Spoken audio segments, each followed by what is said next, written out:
Eu gostaria de dedicar esse trabalho especialmente para minha namorada, que passou o último livro que eu li, que não está incluso na bibliografia principal dessa iniciação, que é Camus e Sartre. Ele faz uma comparação da carreira jornalística do Sartre, do Camus com a influência filosófica do Sartre.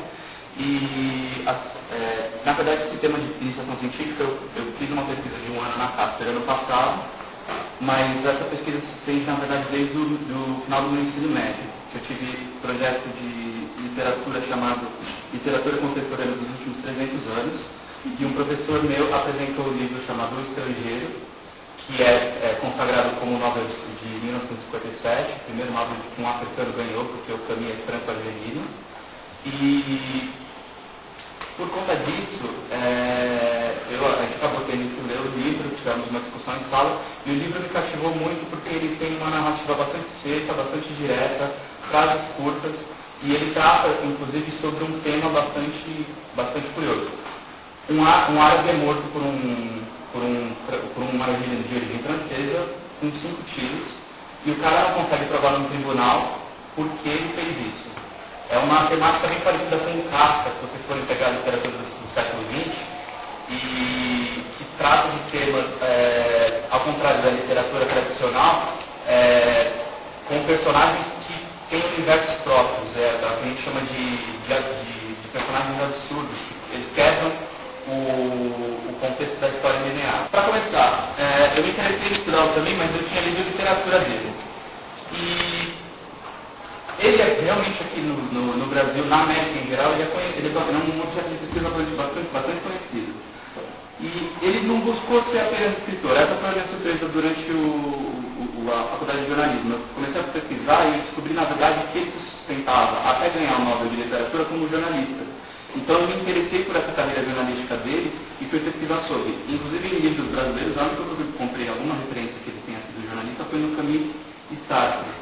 E ele foi um jornalista em circunstâncias especiais. Eu não vou falar aqui de jornalismo literário, as outras palestras falaram bastante, eu vou me lançar mais ao internacional, e ele realmente trabalhou apenas com jornalismo. Não tem ele tem uma narrativa um pouco mais literária, mas é por conta da cultura francesa. Ele não se declara jornalismo literário. E ele foi jornalista entre 1944 e 1947 no jornal Combate, que eu pesquisei. E nesse jornal ele tinha um engajamento político que era muito necessário nos tempos da França daquela época. Ele era um argelino que foi para a França, no círculo intelectual de Paris, conheceu Sartre, foi reconhecido por Sartre, e por conta desse reconhecimento da metrópole com a colônia, a Argélia era a colônia da França na época, ele acabou se lançando nos jornais locais por ele já fazer jornalismo na colônia. E ele acabou colocando um ponto de vista diferente na imprensa francesa, porque a imprensa francesa ela tem aquele ponto de vista de país desenvolvido, que foi subjugado nas guerras mundiais, que é o contexto do jornalismo dele. Mas aí vieram um problema na pesquisa. Eu ia fazer uma pesquisa, o cara morreu em 1960, seria apenas bibliográfica? Como fazer um trabalho acadêmico com uma abordagem que seja menos cansativa? A abordagem cansativa, entenda-se, eu repeti o que outros estudiosos dele já fizeram, que é dissecar os textos dele. E como fazer um trabalho completo sobre a carreira jornalística sem cair em outros estudos? Já tem um estudo na França sobre a carreira jornalística dele, separado pelos jornais. Eu estava afim de entrar nesse campo que não tem nenhum estudo aqui no Brasil, mas eu não estava afim de pegar o que já foi estudado lá fora. Então, eu comecei a analisar as ideias que estão envolvidas por trás dos artigos dele. Nesse artigo que ele escreveu em 44, aliás, é interessante, os primeiros artigos que aparecem no Combate, ele questiona a própria profissão. Então, eu acho interessante, na verdade, pegar esse caminho jornalista e relacionar ele com o caminho que nós conhecemos, que se vocês pesquisarem aqui no Brasil, vão encontrar mais na questão de literatura. Pesquisar essa relação dele. Então, ele não defende um jornalismo em 44 com bases no que nós temos na imprensa hoje em dia, que são os fatos. E por conta desse reconhecimento literário, dessa questão do absurdo estar nos pontos dele, ele vê você ficar meramente informando como se você fosse um repetidor de informação.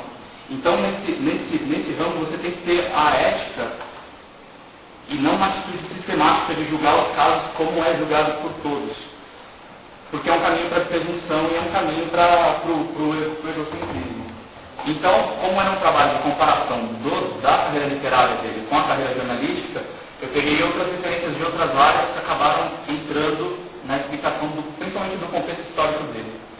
Na antropologia, o Cultural Studies de Birmingham, eles começaram em 1960, na verdade, a estabelecer o que seria o indivíduo depois da bomba atômica.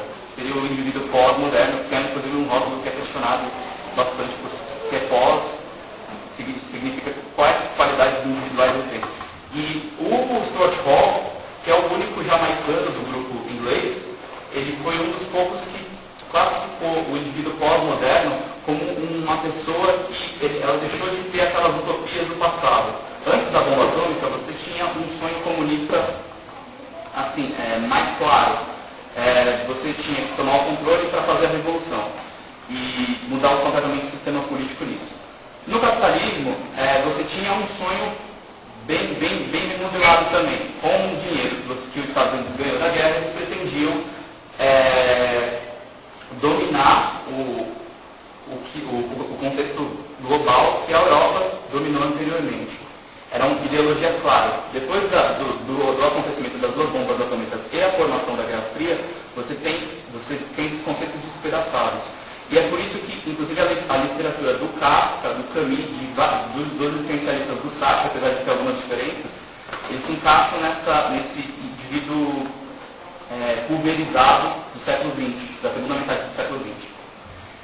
E na sociologia, isso foi uma surpresa, assim, eu estava andando na Kafka e um colega meu falou, eu encontrei um livro que o sociólogo Eric Neveu, é um livro recente, de 2006, comparado ao resto da minha bibliografia, bem mais recente. O cara faz a comparação da imprensa francesa com a imprensa inglesa, com a imprensa de países subdesenvolvidos. E realmente, ele pegaram, inclusive, o Neveu, ele tem um jogo muito interessante na hora de conceituar a imprensa francesa. Ele diz que antes das guerras mundiais, ela tinha uma tradição mais literária. Então, na verdade, não tinha jornalistas escrevendo na imprensa.